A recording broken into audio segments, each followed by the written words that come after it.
Hi, welcome. Enjoy the content, subscribe, and turn on notifications. Patrick had always thought of himself as a lucky guy. At 38, he had a solid career as a civil engineer in Seattle, a comfortable home in the quiet Ballard neighborhood, and a 7-year-old daughter who brightened every day. Sarah was the perfect mix of him and Olivia, his brown eyes, her smile, and a sweet personality that melted everyone. Their 12-year marriage looked, to anyone on the outside, like the picture of stability. But Patrick carried a weight no one knew about, his wife's suffocating jealousy. Olivia was 36 and worked as an advertising executive at a downtown Seattle agency. She was creative, smart, successful. But she had a dark side Patrick had learned to tolerate over the years, convinced it came with loving someone deeply. She constantly checked his phone, not subtly, not quietly. Olivia would just grab his phone out of his hands without asking, scroll through his messages, read his emails, dig through his photos. She called him 5 or 6 times a day when he was at the office or on a job site, always saying she just wanted to know how he was doing, but Patrick knew it was pure control. The jealous scenes were frequent and humiliating. At the company's year-end party, Olivia would explode if Patrick talked to any female coworker for more than 3 minutes. He'd lost friendships that had lasted years because Olivia made it crystal clear, with icy stares and sharp comments, that those women weren't welcome near her husband. Once, at a backyard barbecue at friend's house, Patrick gave a quick hug to a college friend he hadn't seen in years. Olivia made such a scene they had to leave before dessert, and Patrick spent days listening to accusations that the hug had been too long and too intimate. He put up with all of it because he loved Olivia. Or at least, he loved the idea of what they could be if she could just get past that insecurity. Patrick convinced himself her jealousy came from some past trauma, maybe from earlier relationships, and that with patience and love, he could help her overcome it. He never suspected the truth was much different.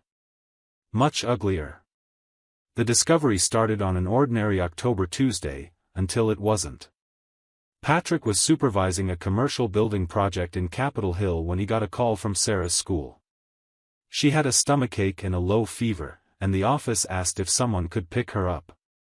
Olivia was in a client meeting and didn't answer her phone, so Patrick left work early, something he rarely did. He picked Sarah up around 2 in the afternoon.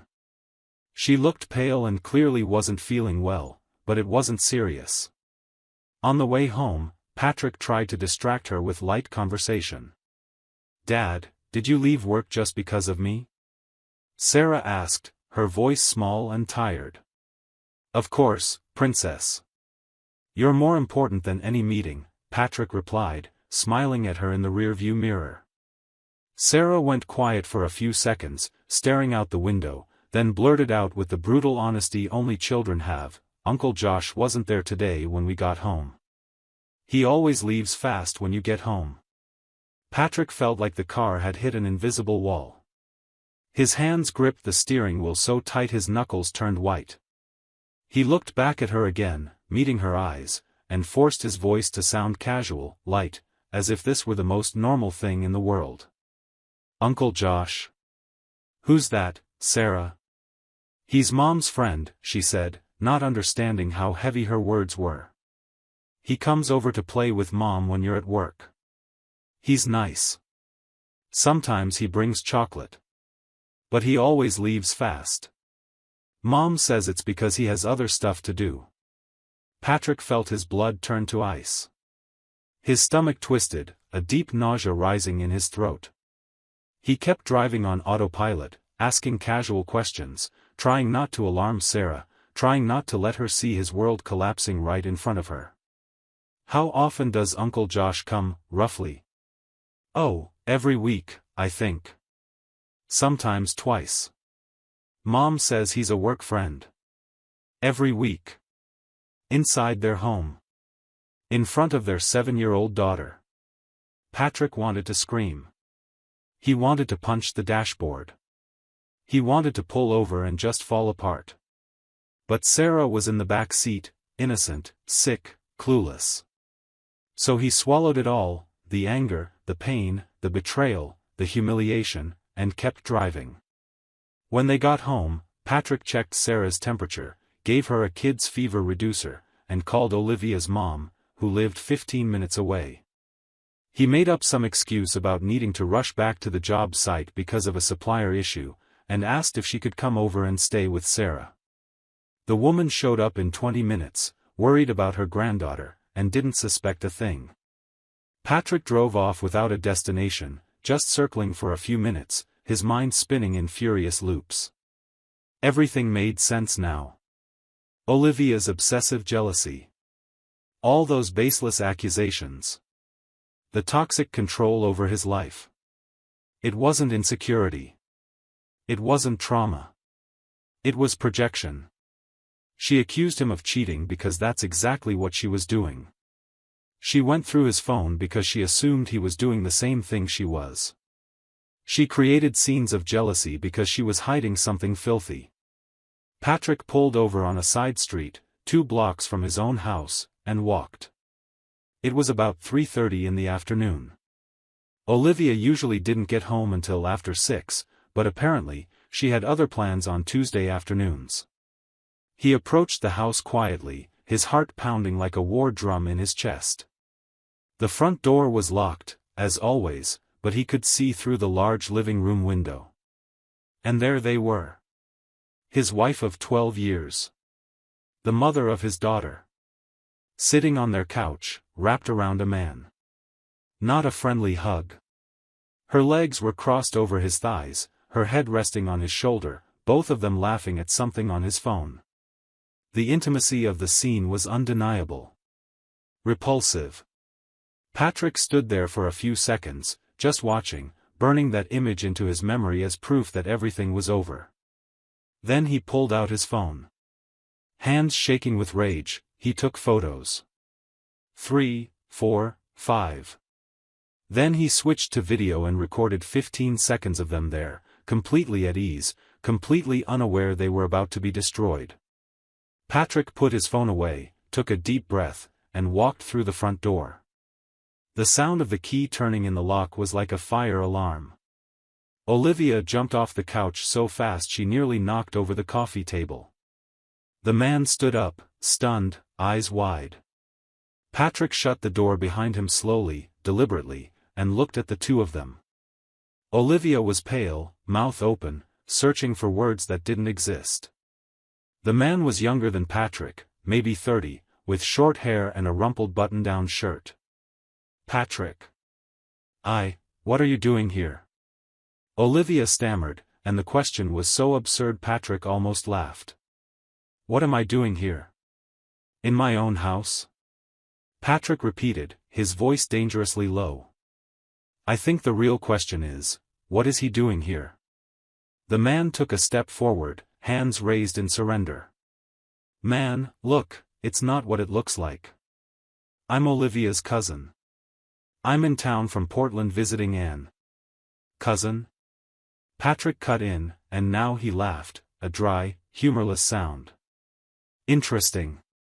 My 7-year-old told me today that Uncle Josh comes here every week to play with Mom. That's some tight-knit family, huh? Olivia closed her eyes, and Patrick saw the exact moment she realized it was over, that no lie was good enough to get her out of this. Patrick, please, let me explain, she started, but he raised his hand, silencing her. Explain what, Olivia? That you're bringing another man into our home? In front of our daughter? While I'm working to pay for this house, this life, everything? His voice rose now, the anger finally breaking through. While you've spent years accusing me of looking at other women? Humiliating me in public because I greeted a friend? Checking my phone every day like I'm a criminal? It wasn't like that, Shut up. Patrick shouted, and both Olivia and Josh took a step back. You made me feel guilty for years. For things I never did. You destroyed my friendships. Made me look like an idiot in front of everyone with your psychotic jealousy. And now I know why. You accused me because that's exactly what you were doing. Josh tried to slip quietly toward the door, but Patrick blocked his path. "Oh no, buddy. You're not going anywhere yet. I want you to hear this too. You think you're dating a single woman? She's married. She has a daughter.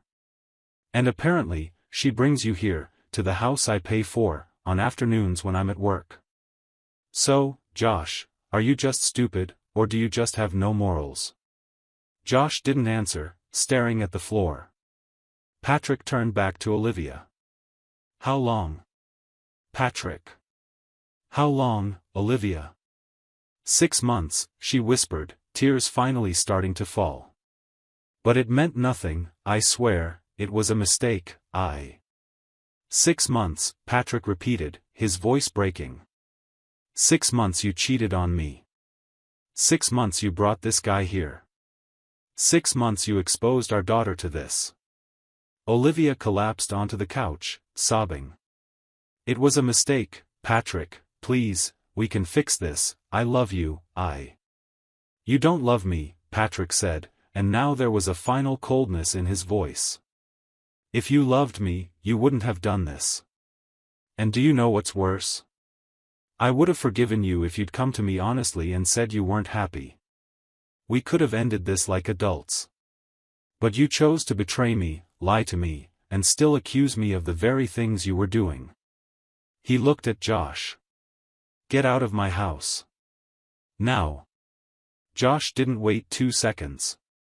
Grabbed his jacket off the couch and ran out the door without looking back. Patrick pulled out his phone and started typing. "What are you doing?" Olivia asked, panic rising in her voice.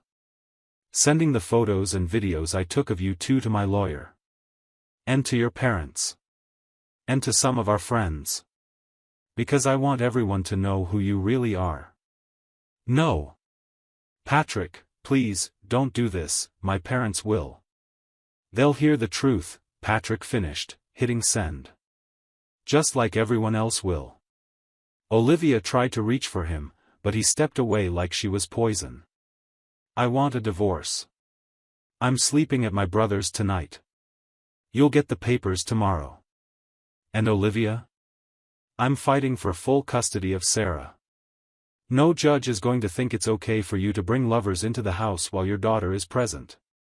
You can't take my daughter away from me." "Watch me," Patrick said, and walked out. The weeks that followed were a blur of lawyers, paperwork, and pain. Patrick filed for divorce immediately, presenting all the evidence he had. He hired one of Seattle's top family law attorneys, and the man was relentless. Beyond the photos and videos, the lawyer suggested Sarah be interviewed by a child psychologist specializing in custody cases, a process allowed under Washington law. The psychologist spoke with Sarah in a safe, playful setting, and the girl, not fully understanding what was happening, told everything naturally, that Uncle Josh came often, that Mom told her not to tell Dad, that once she saw Mom and Uncle Josh kissing. The psychologist's report was devastating for Olivia. It concluded that the mother had exposed the child to an inappropriate and potentially confusing situation for her emotional development. During the investigation, Patrick uncovered something even worse: Olivia and Josh had met on a dating app. 2 years ago. Olivia had created a fake profile, using only her first name and photos where her face wasn't clearly visible. She'd been actively seeking extramarital affairs while accusing Patrick of imaginary infidelity. The lawyer obtained screenshots of the profile through a private investigator, and that was the final nail. Under Washington's community property laws, assets were supposed to be split evenly. But the evidence of adultery and the inappropriate exposure of their daughter weighed heavily on the judge's decision. Patrick kept the house, most of their joint savings, and, most importantly, primary custody of Sarah. Olivia was granted supervised visitation for 6 months, then alternating weekends, as long as she proved she was in psychological counseling. Olivia's parents were heartbroken. Her mother called Patrick crying, apologizing for what their daughter had done, saying she didn't even recognize her own child anymore. Her father cut off contact with Olivia for months, too ashamed to look at her. Their friends took sides, and most sided with Patrick once the full truth came out. Olivia lost not just her marriage, but her social credibility, most of her time with her daughter, and the identity she'd built as the devoted wife. Josh vanished from her life the moment the scandal broke. He blocked her everywhere, changed his number. He never wanted anything serious, just easy fun with a married woman who offered zero commitment. When things got complicated, he disappeared. A year later, Patrick was sitting on the back porch of the house that was now his alone, watching Sarah play with the dog they'd adopted 3 months earlier, a golden retriever named Max. The girl was happy, adjusted, doing well in the child therapy Patrick had made sure she got to process everything. He'd been in therapy too, working through the betrayal, the rage, the feeling of having been made a fool for so long. Patrick started going out with friends again without fear, without guilt, without having to justify every conversation, every laugh, every normal human interaction. He even started dating again. He met Emma, a 35-year-old architect working with him on a new hospital project. Emma was the opposite of Olivia, confident, no games, no paranoia. She trusted him, and he trusted her, and for the first time in over a decade, Patrick understood what a healthy relationship was supposed to feel like. Olivia, on the other hand, lived alone in a small apartment in Renton, saw Sarah only on alternating weekends, and carried the reputation of a hypocrite and traitor wherever she went. She'd tried reaching out to Josh a few times, but he never responded. She'd begged Patrick for forgiveness more than once, sending long, dramatic messages, but he never answered. There was nothing left to say. She'd destroyed everything herself. One Sunday afternoon, while Patrick and Sarah made pancakes in the kitchen, the girl looked up at her dad and asked, "Dad, are you happy now?" Patrick smiled, brushed his hand through her hair, and answered honestly, "I am, princess. I'm very happy." And it was true. The pain still existed, buried deep somewhere, but Patrick had regained something far more valuable than the marriage he'd lost. He'd regained himself. His dignity. His peace. His ability to trust that not everyone was like Olivia. The poetic justice was complete. The woman who'd spent 12 years destroying her husband with false jealousy, baseless accusations, and obsessive control had destroyed her own life the moment the truth came out. And Patrick, the man she'd unjustly accused for so long, was finally free, happy, and rebuilt. Sarah would grow up knowing her father fought for her, that not every promise is broken, and that truth, no matter how painful, always matters more than a comfortable lie. And Patrick knew that was the greatest victory of all. Thank you for watching the video. If you enjoyed it, don't forget to subscribe to the channel and turn on notifications so you won't miss any updates. See you next time.